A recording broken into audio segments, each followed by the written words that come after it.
All right. Thank you once again for tuning in on the Chatterbox with King Jacob. This is part two of the history of the Black firefighters, and this is the mental health edition. So I'll go ahead and let my guests introduce themselves, starting with you, Mr. Smith. My name is Duery Smith. I'm a retired firefighter in New York City. I'm presently trying to bring the narrative of the black firefighters to the surface because we've been misrepresented in our presence in the fire service, and we're trying to change that narrative and expose what we do, the challenges that we face, the accomplishments that we've achieved. And we're looking forward to having a conversation about the trials and tribulations that we face as firefighters in the fire service while being black. All right. Next up, we have Brother Muhammad. Peace and blessings to your viewing audience. King Jacob, my name is Yusef Muhammad. I'm retired as a 30-year veteran of the fire service, White Plains, New York, retiring as a lieutenant. I also was blessed to be the 8th president of the International Association of Black Professional Firefighters. And so I too, like Brother Duery, am excited about tonight's program. And I look forward to just engaging with these wonderful brothers that you have on the panel. My name Scott. Hi. My name is Isan Scott. I'm a retired New York City firefighter. Just thank you for allowing me to come onto this platform. I have a podcast called Baptized by Fire, which I'll speak about a little bit later, but I'm definitely excited to talk about this topic today. All right. So let's pick up where we left off. I believe we left off Duery. We was talking about the trials and tribulations when black firefighters are trying to climb the ladder and go up through the rankings and get to the next rank. And you know how difficult sometimes it can be, when you don't know how to navigate the system, as a lot of us, don't really understand the type of roles that it plays in the system and stuff. Sometimes you gotta navigate your way through, man, and it takes more studying and to learn what leadership brings. Because a lot of guys do a fantastic job on whatever they may do, but to be a leader is a whole different ballgame. So let's talk about how you become a great leader and while being in the fire department, man, while being a professional firefighter. Well, it starts off with that adage that it takes a village, and that's true. And this is not a service that welcomed black people or people who were different from the mainstream. And as a result, they had to face obstacles and challenges that were unnecessary. They're capable of doing the job, but the added problems that people bring to the table kind of discourage black people and people of color from taking this job. Once you get on the job, there's also a problem just staying on the job because they don't want you here. And it's unfortunate, so that's why we needed to band together. And that's how the Vulcan Society came about. And that's how the International Society came about, to support each other, to be the best firefighters that we can be, so we can be better able to serve the community in a professional manner. And as far as moving up the ranks, our adage has always been to try and study to be the best that you can, so that you can move up the ranks and therefore make decisions that will affect those coming behind you. So basically, all we want to do is do the job the best that we can and encourage others to become firefighters. And once they become firefighters, to study and move up the ranks so that they can make decisions that will change policy. Okay. Wow.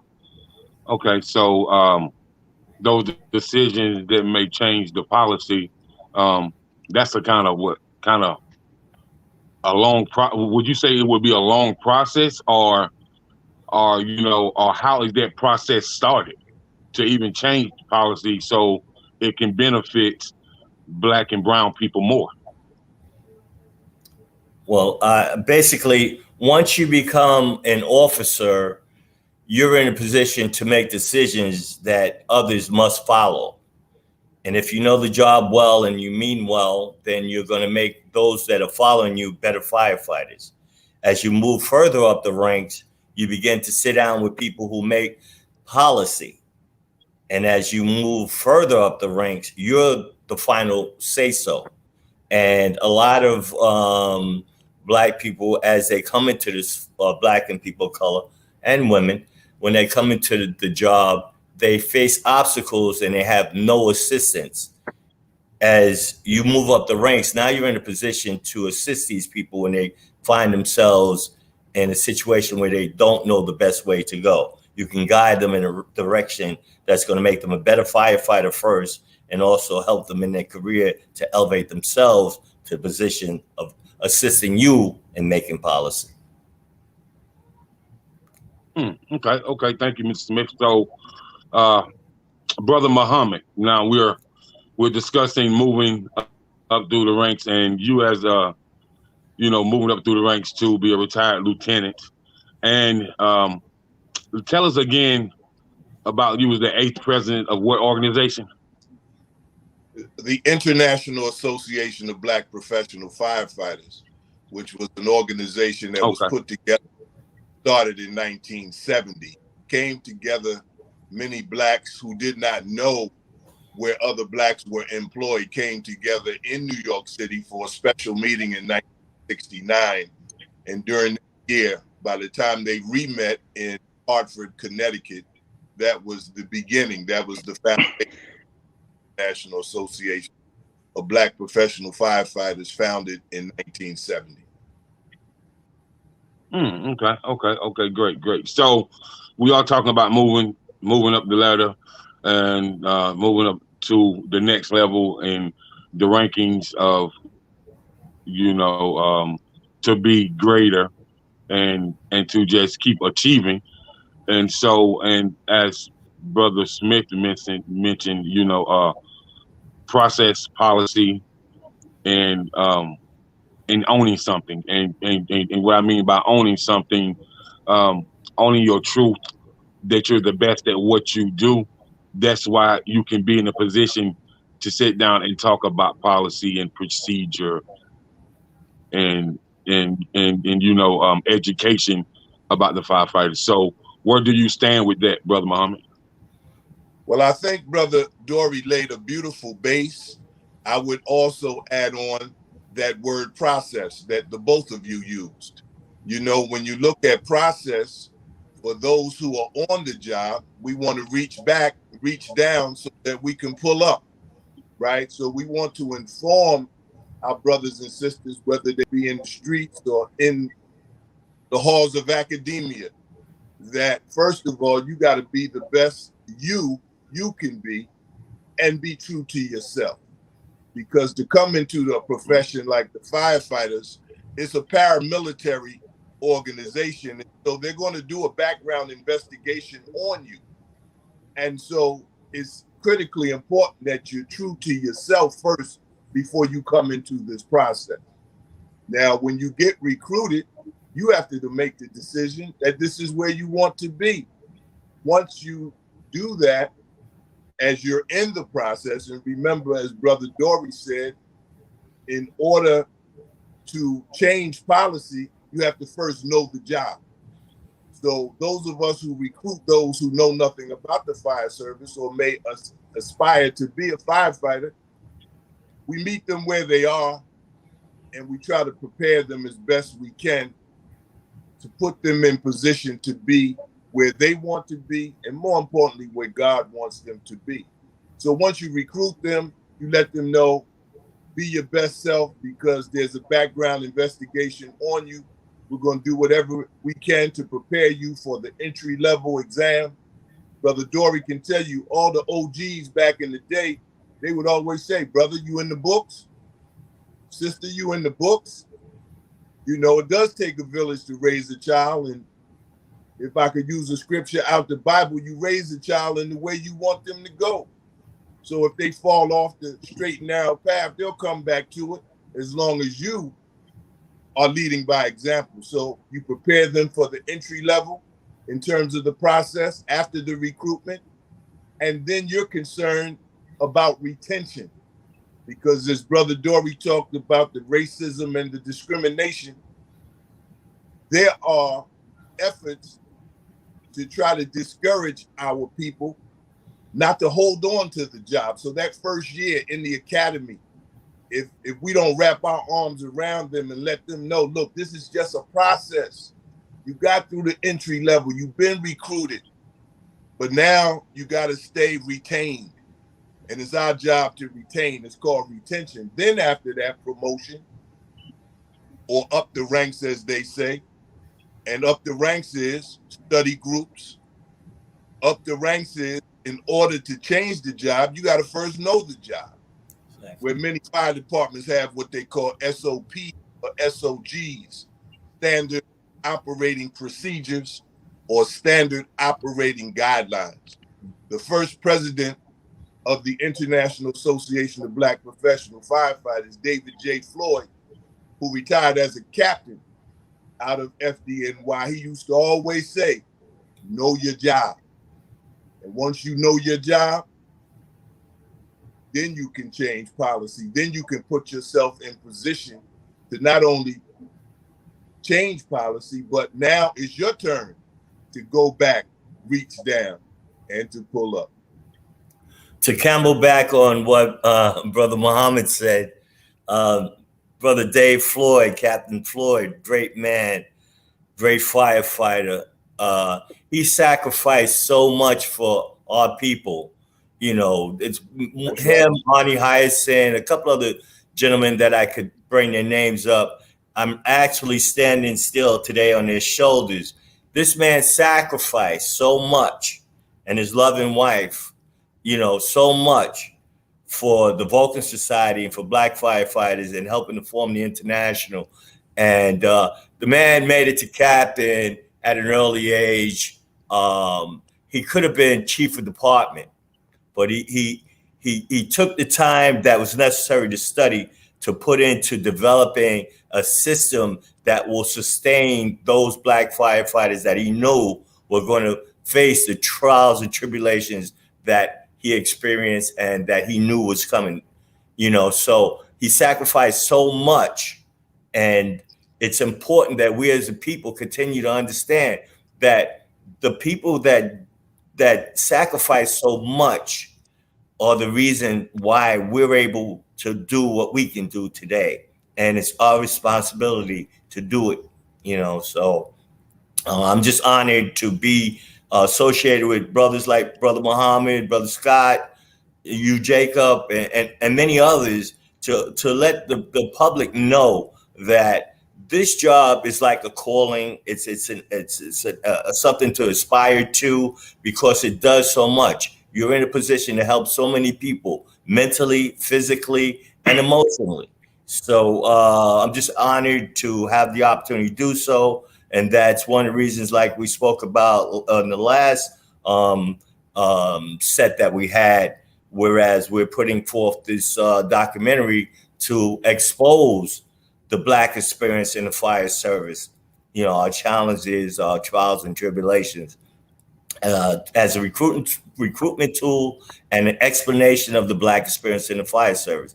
You know, we have so much to do. We're living in trying times, and if we don't do it, then who? You know, it falls on your shoulders, and when it hits your shoulders, you got to do something. You know, you can't just fall down and lay over.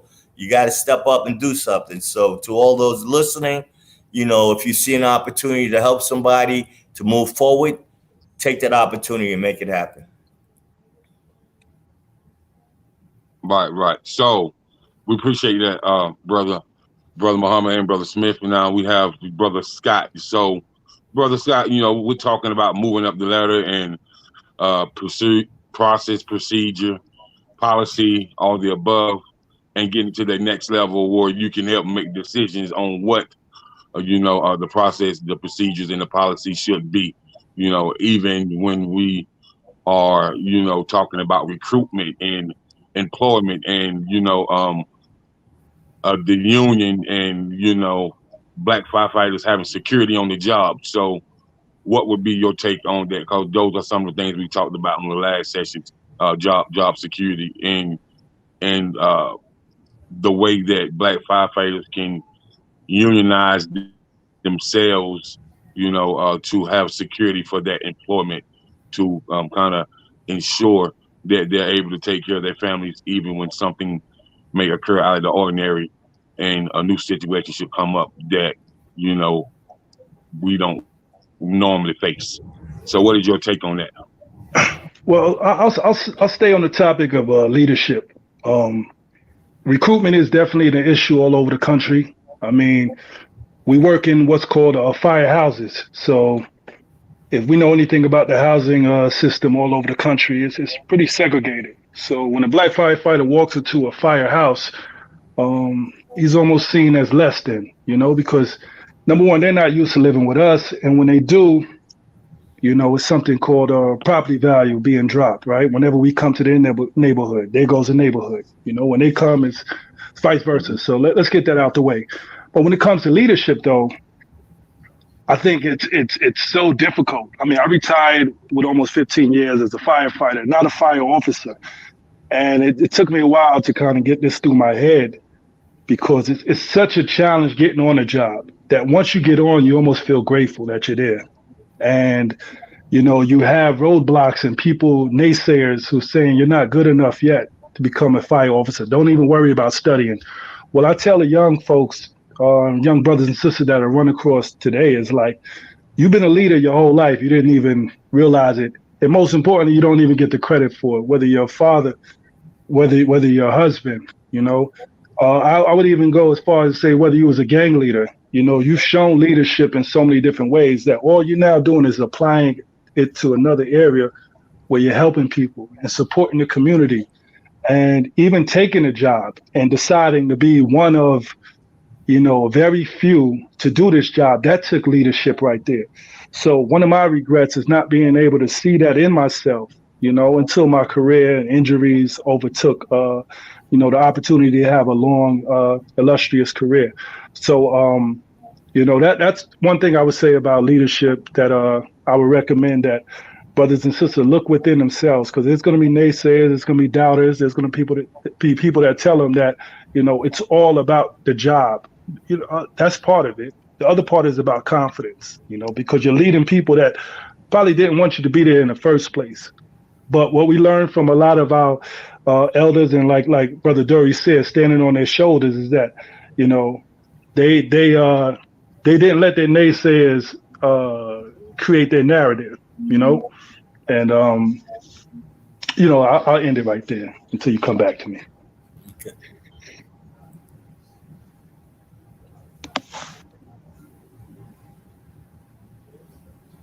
Did we lose our brother?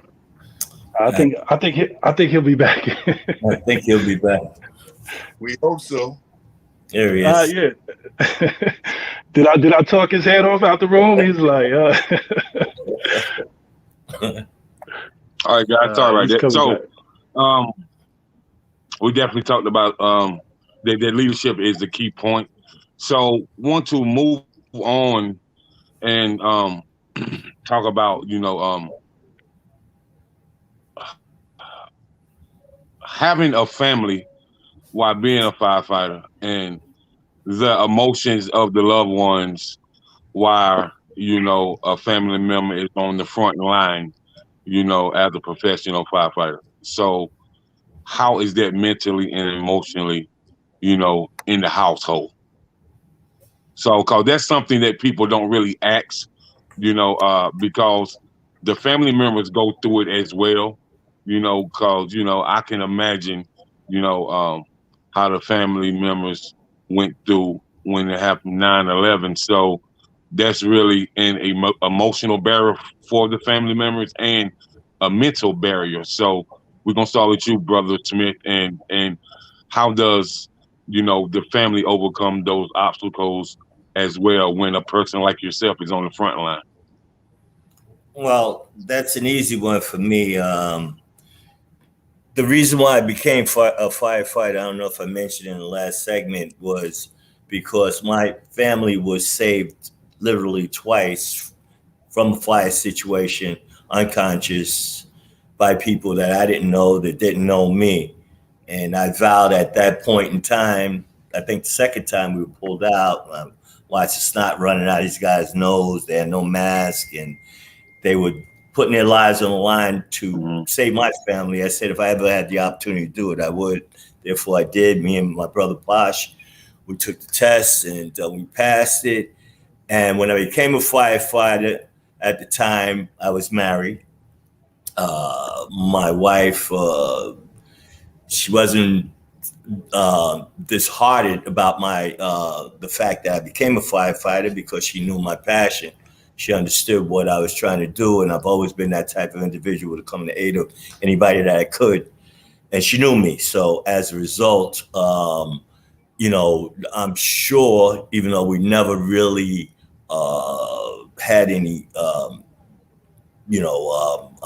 bad conversations, or she never really expressed how much she worried about me because I was bruised up a lot. I jumped out a window, got scarred up, fell through a roof, got shattered, got quite a few injuries. I'm sure it hurt her. She never really expressed it to me. The kids really never talked about it that much. They're grown now. But unfortunately, my wife has passed, but she knew my love and my passion and the fact that I was there to help. And I think that most mates, male and female, of firefighters understand that we do this because this is something that's necessary and we're capable of doing it. And if we weren't doing this, we'd be doing something else to help someone. So, the fire department offered me an opportunity to give back, to help my community, help my family, and I'm very thankful for the opportunity. All right, appreciate it. Now, brother Yusef, that's a question that I was just talking about this week, with my social session. It's a few brothers that I talk to. We'll get on, a call, maybe it's maybe like three of us. We get on a three-way call, and it was like, aren't you supposed to interview the black firefighters, the history of it, man? What? It is like, what do you think their wives and their kids and their sisters and their brothers and some of their close friends they went to high school and college with? What do you think they go through mentally and emotionally when they hear about something that's going on, that these guys got to be on the front line and it's all over the news, but you kind of really know my guy has got to be there. Like, what the world, man? And you just go on your knees and start instantly praying, man, because the situation of a fire can get real out of hand. So, the reason I asked you that, Brother Smith, because these are questions that was raised with me by some brothers this week. So, but I appreciate the answer that you gave me. So, Brother Yusef, what kind of answer do you have for those type of questions? Because I really didn't know what to say when they asked. So I was like, I'm gonna bring that up on the show tonight and let me get some better insight from brothers that's been on that front line. You know what I mean? Yes, sir. Great question, beloved. And almost contrary to what Brother Duery's experience was and is, no one ever heard me say prior to being recruited that I was ever interested in becoming a firefighter. And I think I mentioned that last time. So when I mentioned it to my brother and my sister, I think I'm going to take the test to become a firefighter. My brother and sister thought I was crazy. And my mother probably did too. But, you can hear, I heard in my mother's voice, concerned about the safety of the job and, you know, what we know firefighters do. So that's one thing. The next thing is I'm married, right? And so been married to a wonderful woman for 42 years. And I was recruited amongst other brothers, was her biological brother already on the job. Warren Ogburn was one of the brothers who recruited me, told me, take the test, told me what the perks were, and told me even if you're not interested now, it may take about 2 years for you to be acknowledged. So you never know where you're going to be in life 2 years from now. So it may be something that you're interested in. Okay, that makes sense. Come to find out that that's my wife's brother. Then I get hired almost 2 years later. Her husband's now a firefighter, and her older brother became a firefighter in Georgia. So I don't know if you remember, you know, we on the heels of 9/11 and all that happened during 9/11, but Brother Duery, the first bombing of the World Trade Center back in 93, I think it was. 93. That same week, my brother-in-law, who recruited me into the fire department, died in the line of duty. He got trapped in an elevator. Wow. In a high rise, right? So my wife experienced her brother dying, her older brother being on the fire department, and her husband working for the same department that her brother died in, her other brother. And so because of who I am and what I was blessed to be able to do and be around, it became very traumatic on so many different levels. To know that your brother, my brother-in-law, gave his life in the line of duty is one thing. To know the politics of the job and just how much policy was not locked down and all legally that surrounded that. And then, you know, the fire service, generally speaking, is quite a fraternity. You know, strange as hell, because even with the demographics being what they are, discrimination and racism, when the ish hit the fan, the fire don't discriminate. It don't care what your ethnicity is. And most firefighters go into the fire to get the job done. All that other stuff gets thrown out the window. Everybody wants to get home safely, right? So if somebody dies in the line of duty, you'll get firefighters from all over the world to come pay their respects. And that was another trauma and something that a family is never really prepared for. When you got firefighters from all over the world showing up for your loved one. So that was my experience and still my experience. And, you know, who would have thunk it, right? You know, none of us can write our life in advance. This one just happened to be mine. I thank God for my wife and my in-laws, my family, right? Nuclear and extended. But one of the things that shook, and I'll leave it at this, shook up the family. They don't know, you know, how do we deal with this, right? Sometimes your department don't even know how to deal with it. But there's a group called the National Fallen Firefighters Foundation that throws an annual bringing in all the families of people who lost a family member line of duty deaths to Emmitsburg, Maryland. And that weekend, all families come together, lean on each other. That weekend, they have psychiatrists, psychologists, social workers, healers to try to get the family to understand as best they can, helping them with their grieving process.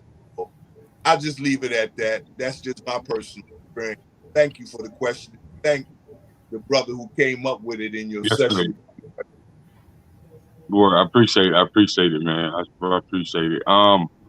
Brother Scott, you know, for you, you know, being a firefighter and going on the front line, and you having family members, you know, brothers, sisters, mother, father, aunties, uncles, you know, first cousins, people you went to high school with, people you grew up with from the sandbox, you know, and I know it's got to be pretty emotional for them too, because that's a very high risk and a dangerous job, but it's needed in the community. And I commend all you guys for your efforts to, you know, work hard in the community and to save lives, you know, because most people wouldn't know what to do, you know, when it comes to doing the type of job that you guys have done. So, Brother Scott, how was that emotional, from a mental standpoint and from an emotional standpoint of view for your family when you chose to be on that front line and become a professional firefighter? All right. Well, I'll take it from this angle first. You don't have to be a firefighter to know that fire has the ability to change and transform anything in its path. You know, from the hardest substance to the softest, you know, it transforms, it changes, sometimes destroys, but it changes it from its original form. We being humans are no different. It changes us. And sometimes we can't see the change happening as it happens, but our family does. You know, sometimes, like I said, there's attributes of us being firefighters that's positive, you know, everyone can love, but then there's parts of us that are changed. And it's no coincidence that this is one of the occupations that has one of the highest rates of divorce.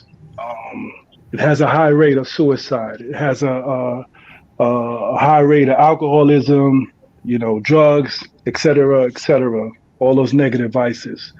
I use the analogy like paint drying, because each year after year, you just don't realize when your color has changed. But your family, they remembered you from day one. And sometimes that paint color is not what they expected to see to come out. And you could be the highest rank, and I've gone to funerals from the highest rank officers who are there with half a family there, you know. A ton of firefighters, but half a family there, you know.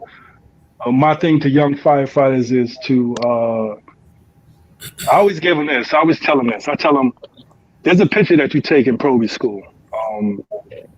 It's called your death picture, or that's what we refer to. So God forbid something happens to you in the line of duty, on the news, that's that picture that flashes. You're in your dress blues, you're looking good, you're slim, it's your youngest version on the fire department. I tell guys, take that picture, put it in their locker, put it in their home, save it. Go back to that picture time and time again, because that's the person your family remembers. But the longer you're on a job, you start to forget the memory of who that person was, because the job has a way of hardening you, you know, like it does to certain objects. You know, they spoke about Dave Floyd, Captain Dave Floyd. I'm in contact with his lovely widow today and his daughter, and his brother only lived 1 year after he retired. You know, so I try to tell brothers, save something for your family. You know, I know we got all these investments, we got 401ks, et cetera, but save something there emotionally for your family. Don't give it all to the job. Maybe it was a blessing that I got disabled, you know, at the point that I was at, because there's another saying in the fire department, what happens here stays here. And I'll just explain the statement before I pass it along. But on the wall of every firefighter, firehouse, there's something on that wall that says, what happens here stays here. Don't take it home with you. Whatever fire you see, whatever trauma you see, don't take it home with you. You know, we tend to believe our wives and our families are too weak to understand the pain we're going through. So we learn to internalize it and build a shell and build a double life. So when you start to withhold things from the job and your pain and all these other things, then what else will you start to withhold? You know what I'm saying? So again, like I'll leave it there until we come back on it. But this is just I just want guys to understand that your family didn't necessarily sign up for that. You know, that's why we need therapy. That's why we need constant check-ins. That's why we need good brothers like Duery Smith that calls you up and say, "How are you doing?" And we can't take the word "fine" as an acceptable answer. No, tell me how you're doing. You know, and we have to be willing to travel there because we see each other. We see ourselves in each other. You know, and you know, you want to have that person and your friend. If they're really your friend, you want to have them whole enough to be able to return back to their family. So before we finish, I would like to tell a story about one of my best friends who I wasn't able to see that for, and that's part of the reason why I'm on this podcast. Right. And you know, last time I talked to Mr. Smith, I told him that, you know, I wanted to talk about mental health because I'm an advocate of mental health, especially when it comes to our Black people. So, but before we get into that, we're going to take a quick commercial break and we'll be right back.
Thank you for tuning in with the Chatterbox with King Jacob.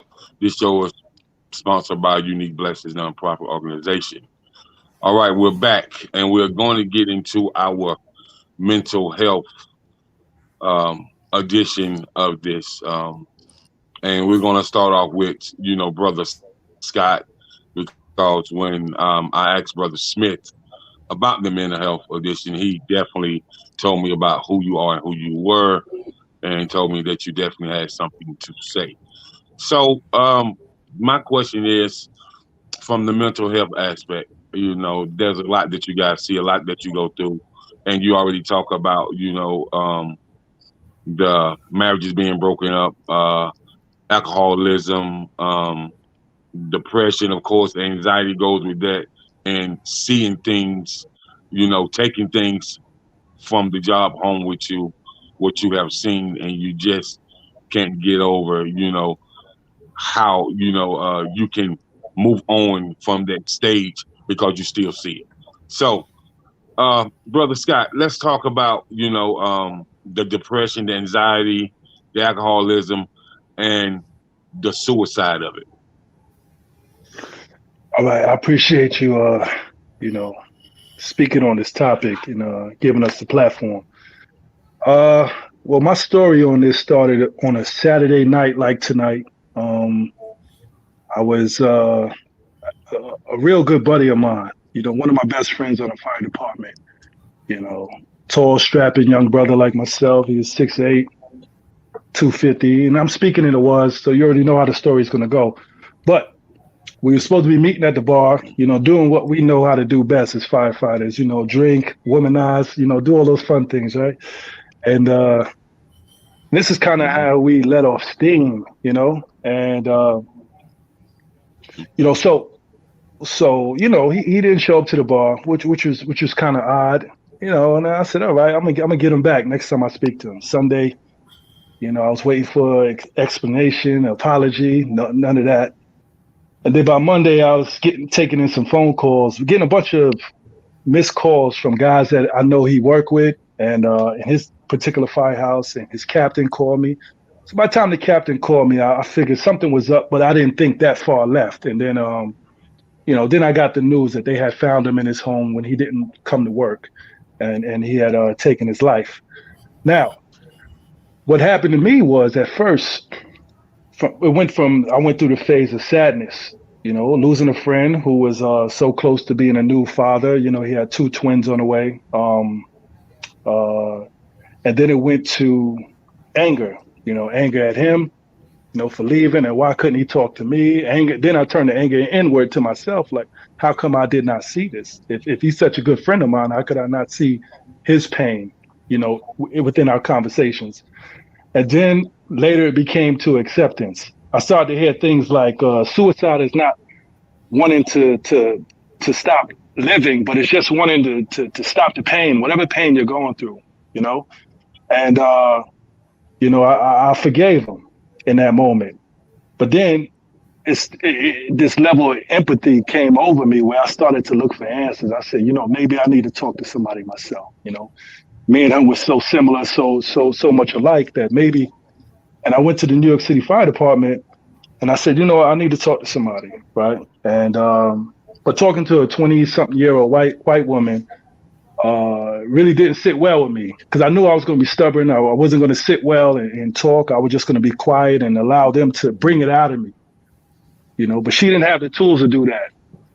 Then the white man they set me in front of, I couldn't talk to him about problems, especially even racial problems. So I just held it all in, and it just made me furious that here it is in any fire department around the country. If a firefighter falls off a ladder, we find ways of building a new ladder. They fall off the roof, they put in procedures to make sure nobody else falls off the roof. We get a brother that takes his life, and one of his closest friends comes and says, I need help and I can't find it, And this is 5 years ago. So they still have not cracked the code and said, listen, we need more Black therapists in there, especially when they know that we're the most adverse group to try to seek it and find it ourselves and go after it ourselves. So that's where my story goes, from learning about it and feeling it firsthand, But then I learned to expand that term suicide. Suicide is a term where we think the existence of living in his natural life, when that ceased to happen, and that's suicide. But I've committed suicide where I try to personally, end my marriage. I tried suicide where I personally did things that way I knew was harmful to me staying on the job. Whether it was drinking to excess or driving while drinking, or suicide to me now is a way of ending the life that you built for yourself, that you created, that you've taken care of, your responsibilities with your children, with your wife, with your friends outside of the job. Once you start to pull back on those, then you got to realize, listen, this is your life. This is the life you had. This is a life that's a gift to you. That's going to be there for you when you retire, but you're doing everything to end it because you just don't want people to watch you decay and be sad and be depressed, So, from all those things, I've just been creating this mindfulness. And I'll end it on this. Over the time during COVID, a group of us brothers, we knew we was all hurting in our own ways. People were losing people left and right.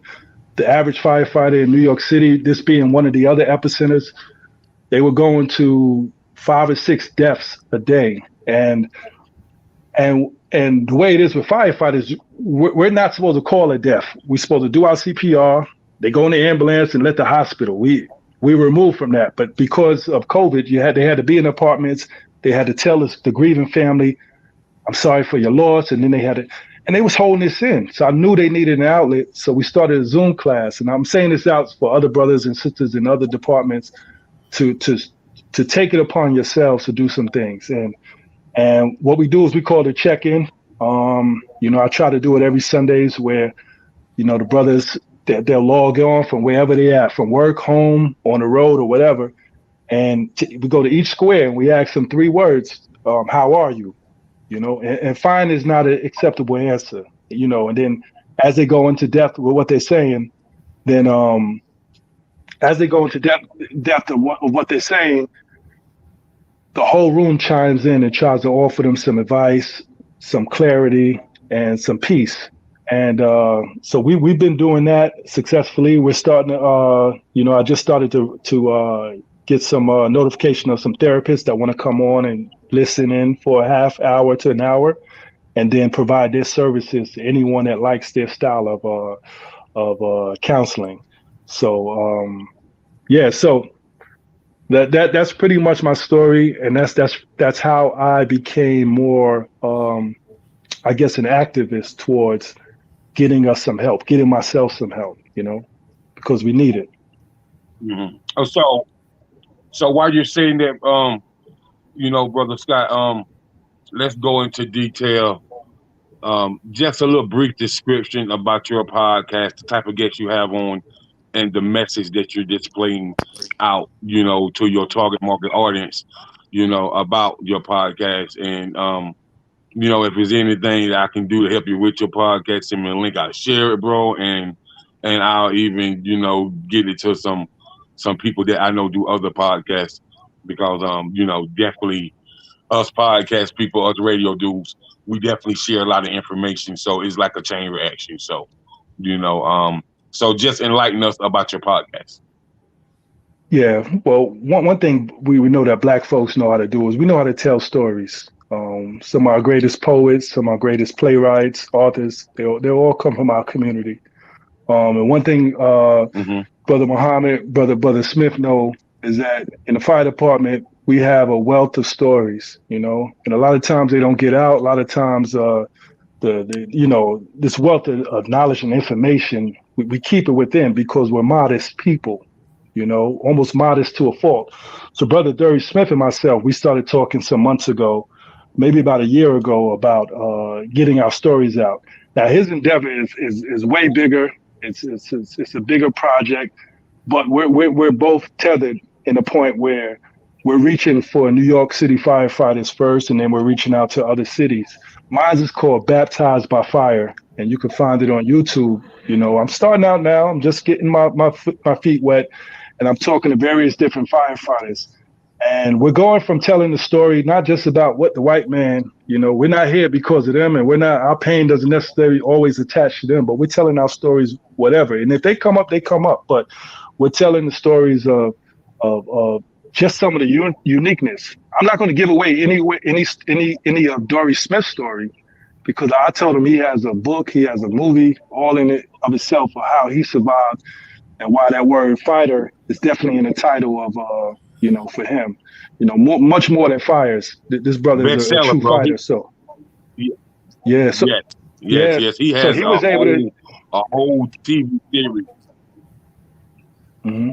Yeah. So that's where it started. I sat down with him, and when he started peeling back the layers of that beautiful flower, I said, "Listen, bro, I gotta get my camera out and talk to him." And then there's Sister Ella's. We got Ella McNair. We got. I can't even name off the names, but I have one interview. Brother Hisham Tawfiq. He plays Dembe in Blacklist, so I was able to get him. The camera angle's a little not the greatest, sounds not the greatest, but we got him. I'm not going to be paralyzed by being perfect. I'm just getting stuff out now, and I'll grow as I grow. And you'll see other people on as the weeks come. So again, thank you for letting me plug that, man. It's called Baptized by Fire. Thank you. All right, audience, you heard this first, man. The chatterbox with King Jacob, Baptized by Fire. Brother Scott, reach out to him, man, and I'll be plugging with him some more after the show. So we got about 10 minutes left. So the final question is the aftermath of being a Black professional firefighter in American society. So what is the aftermath of after retiring to sit and just contemplate and think about what all you've been through, how you overcame it, and how it only had to be some spiritual enlightenment to really get you out of those ruts that you've been in. So we'll start with you first, Brother Smith. Before I speak to that, I'd like to camel back again on Brother Scott. Brother Scott, on his YouTube program that he has, we lost 12 Black firefighters on September 11, 20 years ago. And he did a yeoman's job of documenting it. our celebration, our memorial service for the Black 12 Black firefighters in Brooklyn. You can find that also on YouTube under his podcast. And to also camelback on what Brother Scott was talking about, what he's doing with the firefighters today is greatly needed. But back when I came on, and like the late 70s, early 80s, the alcoholism and drugs was pervasive in the fire department, based on not only the struggle that we had to go through as Black firefighters and the resentment of being there, but also the trauma because of the fire service, the amount of fire, the amount of deaths, the amount of catastrophes that we had to deal with, and also just the social climate. So that, leaving that alone, I'll move on and answer your question, which was, how do you respond to life after leaving the fire service? I know when I left due to an injury. I didn't want to leave. I got hurt. I had to leave. I was like a little Dalmatian. I was running behind the fire trucks. I remember sitting in the barbershop. I was depressed, and a couple of my buddies came by and they grabbed me up because I was all disheveled. They took me to the barbershop to shake me up. And I'm in there and I'm looking across the street, and I see the windows getting dark, and I say to myself, that's a fire. And I got the apron around me, and all of a sudden the windows let go. It wasn't the strong glass, it was the old glass. And as a result, it popped, and fire blew out. And I found myself getting up out of the chair and hobbling. I had the space boots on. I'm hobbling over there towards the fire, and I caught myself. Everybody's looking at me like, what's wrong with this guy? And I wanted to go help so bad, but then I said, what are you going to do? I can't do anything. All I'm going to do is get somebody killed trying to get me, or I'm going to get myself killed. So I called 911, 1075, I got to work with fire, gave the size up, boom, boom, boom. But that's how it is when you leave the fire department. I'm sure Scott and Brother Muhammad can say the same thing. It's like it's in your blood. You did it so long. It's a part of your DNA, and it's tough. But there is a saying in the fire department, there's life after the fire department.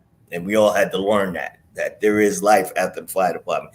So fortunately, being strong Black men, the three of us, I know, and most of us, found a way to transcend that into helping the development of bringing more Blacks into the fire service, dealing with the emotional concerns and mental concerns of firefighters, doing the best that we can for our families and our community. So we internalize it into the community and our families, as opposed to being destructive like a lot of us was when we were on the job. So hopefully we're better people as a result of having the experience of being firefighters, and we just try and continue to do the best we can for our community. Okay, great.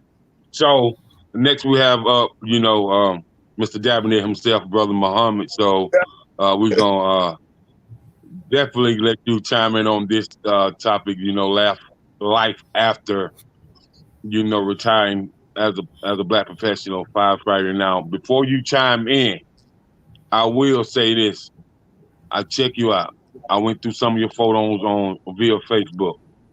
It seems like to me, man, that you're always speaking at some type of convention, or always networking.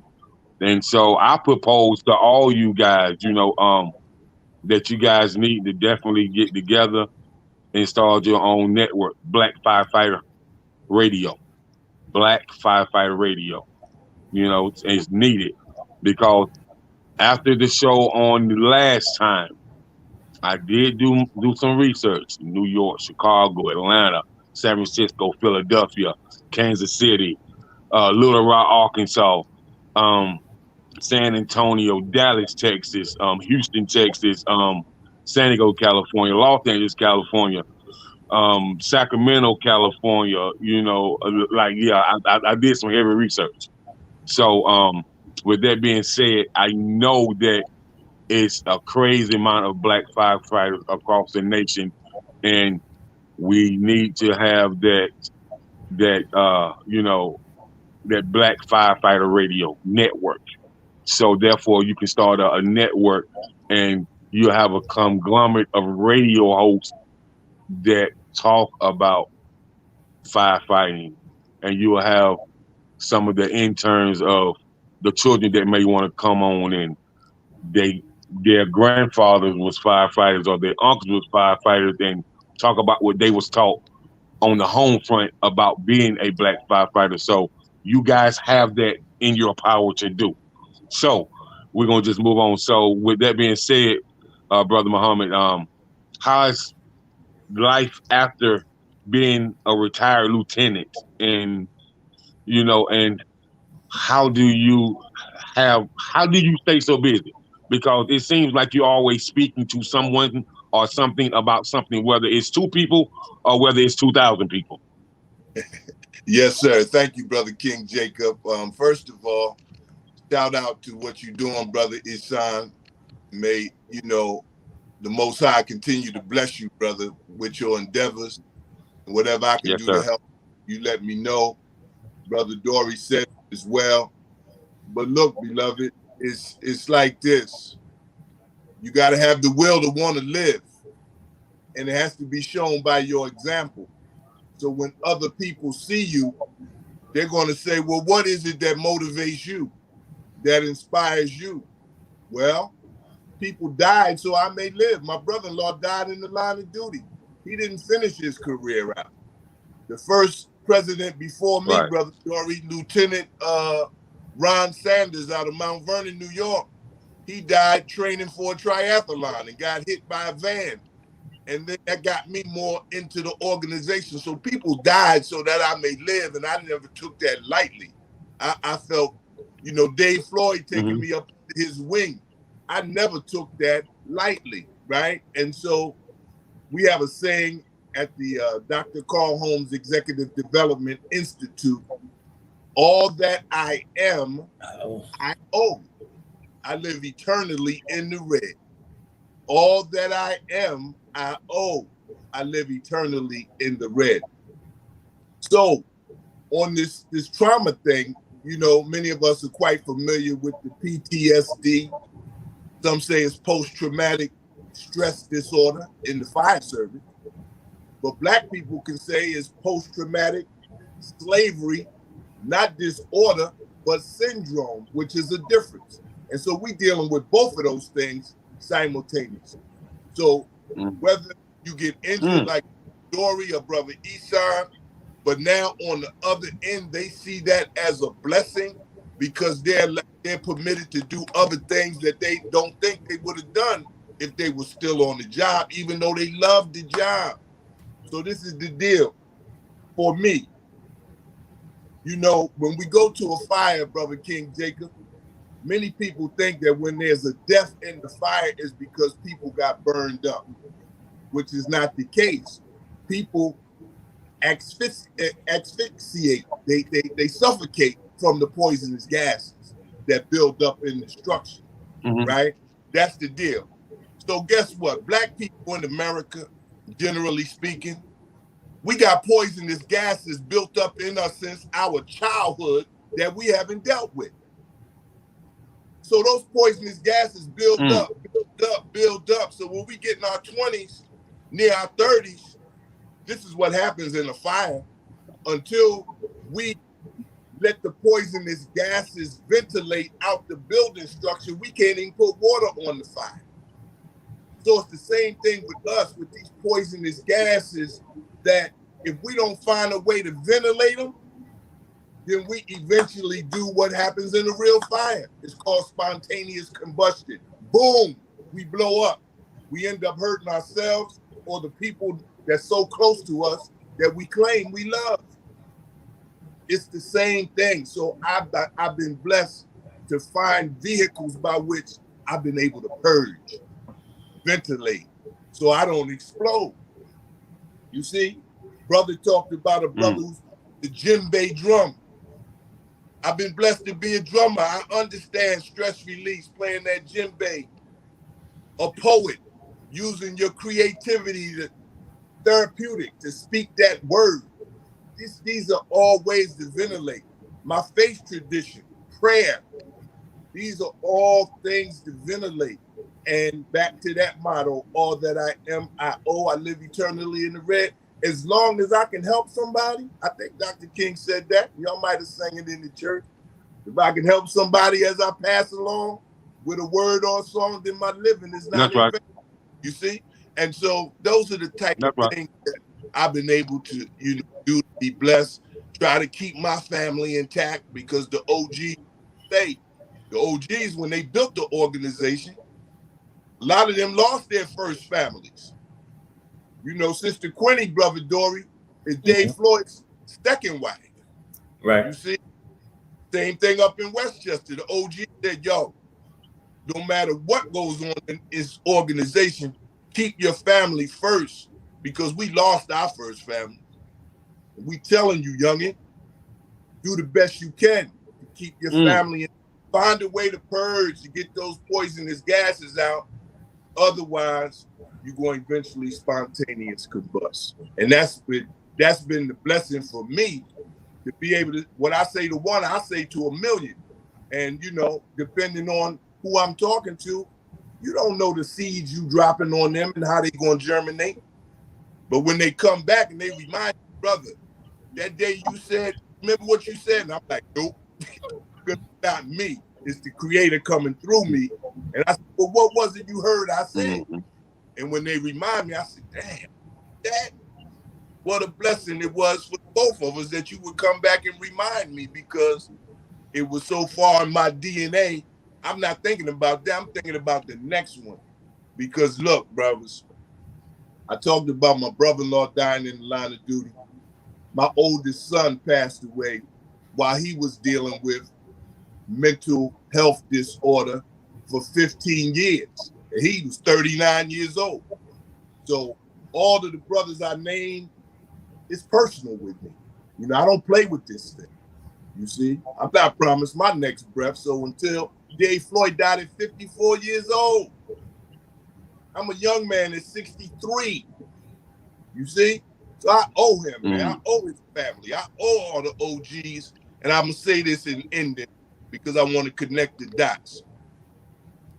We just recently lost some OGs, Brother Duery, across the country. Former South Central Regional Director Robert Anderson out of St. Louis. Former Southeast Regional Director Leroy Norwood out of Chattanooga, Tennessee. Brother Bob Slaughter out of East Orange, New Jersey, and Brother Baron Von Couch out of Jersey City, and Brother George Brown, I believe it was, out of Buffalo. Recently, within the past 2 or 3 months. I owe those brothers and their families.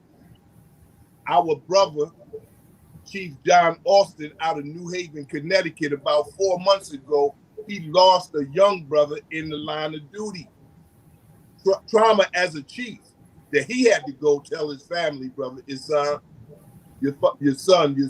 father not coming home. And the lieutenant got injured, that he killed it dealing with his injuries. And guess what? A week before that, he had a young brother commit suicide. So, I oftentimes talk about what is the psychology of a victim, a first responder, and an emergency manager. All of those things overlap, but all of those things are specific as well to those levels of rescue. So I thank you, brother, for having this program. And again, Brother Duery already knows, and Brother Isan, whatever I can do to help. Brother King Jacob, man, thank you, brother. Thank you for giving me the opportunity. Yes, sir. Yes, sir. With you, brother. Yes, sir. Anytime. Peace. No doubt. So, peace. Brother Scott, man, listen. Life after retirement, man. Life after retirement, man. So this is what I'm going to say to you. When I was texting you earlier, you said, hey, bro, just send me the link. I'll be there. I'm on my bike right now. So I said, oh, man. He must be out there living his best life. Like, that's what I'm talking about. So let's talk about, after you retiring from the fire department, man. So how has it been for you, man?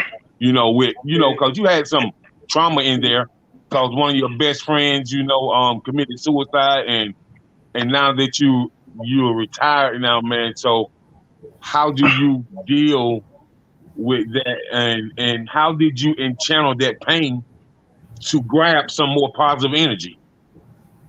Listen, man, it ain't that easy. I'm on my bike. A lot of times I'm exercising. This is my, like the brother said, Brother Muhammad. I'm trying not to combust. So you have all this energy. One thing you realize when you retire is that you have nobody to answer to, and that could be a good thing or a bad thing. You don't have your alarm clock. You could throw that out the window or wherever you want to throw it. You don't need that anymore. You don't have nobody checking you to be somewhere at a certain amount of time. You ain't got to worry about how much you drink. If you want to partake in that green stuff or anything else that's out there on this planet, you can without having any repercussions. And that could be a scary thing if you're not centered. If you're not connected, if you don't have a strong base at home to return to. And unfortunately for a lot of us, we return to the worst sides of us because we can. One thing about wearing that uniform, it becomes a part of us. It's a second layer of skin. I think for me, this past year, I made it a point not to put on my uniform for any, and brothers like, well, how come you don't wear a uniform? And I was like, listen, I can't.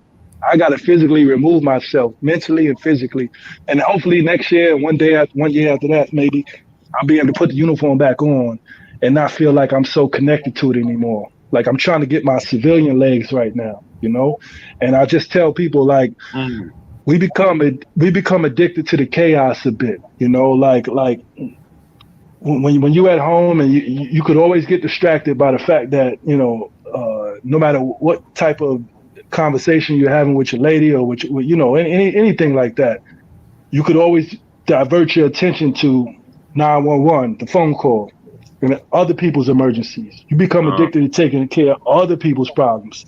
You become so selfless that it becomes selfish because your problem is reflected tentacle wise to every part of your family, every one of your family members. But because you giving that energy other places and you decide to give it to the rest of the world, it's going to be a neglect somewhere. So, but Brother Duery said it, there is life after. If you could find a way out and like what we have with the Boca Society and with a lot of our retired brothers, that we all check in on each other. Sister Ellen McNair, she calls everyone. She reminds people of birthdays. She lets them know, now that you left your firehouse, which is sometimes comprised of about 50 guys, you may not like them all, but you love each and every one of them. And once you lose that, and you lose that kitchen table where you sit down and you chop vegetables and eat together, and now you're sitting at home on the couch, eating by yourself because or you eat with your lady, and that's just not enough sometimes, But I tell brothers to prepare for that. Mm-hmm. Start to think about life after. Start to think about saving something enough for your family, not just all into your savings and all that other stuff. Save something emotional. The last thing I'll say to the point, and I'll finish with this, is that when you talk about recruiting other young brothers to do the job, even if we talk about all the pain and all the things negative we went through, we got to let people in our black community know there's no Tulsa, Oklahoma without a Tulsa Fire Department. There's no Rosewood or any flourishing black community without people that's willing to take care of it. So I live in Harlem, and as Harlem gets better and better, there's less and less of us that look like us, come from there, that's be willing to take care of it. So wherever you listen to this at, just remember your community needs people like you, people willing to put themselves on the line. And it comes at a cost. Mm-hmm. The sand in our hourglass, that little skinny funnel is a little wider for firefighters. We don't have a lot of time here if we don't take care of ourselves and we don't have a good support system. So, we try not to make it sound too dire for people coming on the job, but just let them know, man, it's so rewarding. And as all the trauma that Brother Muhammad, myself, and Brother Duery has gone through, we wouldn't trade it for the world. And right. I'll end on that. Right. Okay, appreciate that. So this is what I can say. about you gentlemen. I can say one thing about y'all, man. I'm gonna use a saying that my pops used to use back in the day when we don't be talking, man. I can say that y'all blessed by the best, for sure. Blessed by the best. Don't if you don't remember nothing else that I told you, just remember I told you was blessed by the best. Real talk. And so what you guys have been able to accomplish, what you been able to overcome, and how you empower, embrace, and educate the three E's. Empower, embrace, and educate. You know what I mean? So I'm gonna start calling y'all the EEE crew. You know what I mean? So I appreciate the jewels that you dropped. I appreciate you coming on the platform, sharing us with something that we had no idea. Before this show, I had no idea that we had that many top end, high level professional black firefighters. I just want to thank you. And any information that you guys can ever send me, man, any conventions, any seminars, man, we need to get this literature out to our black school teachers so they will know. Because this is education. This is top secret education. And this needs to be in our schools so our black teachers can know.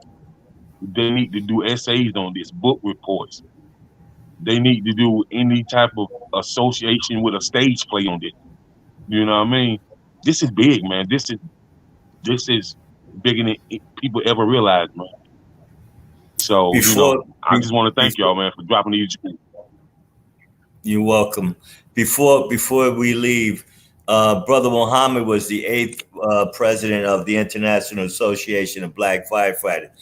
Just to give a shout out to Sister Sherry Edwards. She's the first female firefighter to become president of the International.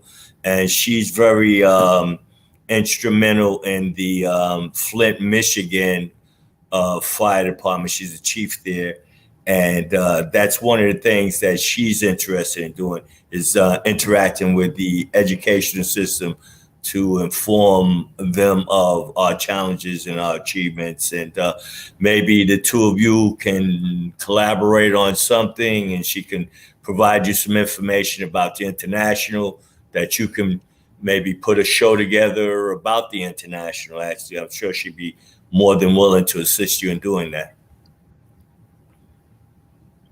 I would love to do that, man. I would love for you to plug me with her, man. And whoever you guys can definitely plug me with, man, whether it's from the fire department, whether it's from the education system, where it's from some of our black people that's political figures, some of our black high school coaches, college coaches, man, I want to spotlight and showcase my people and their accomplishments, man.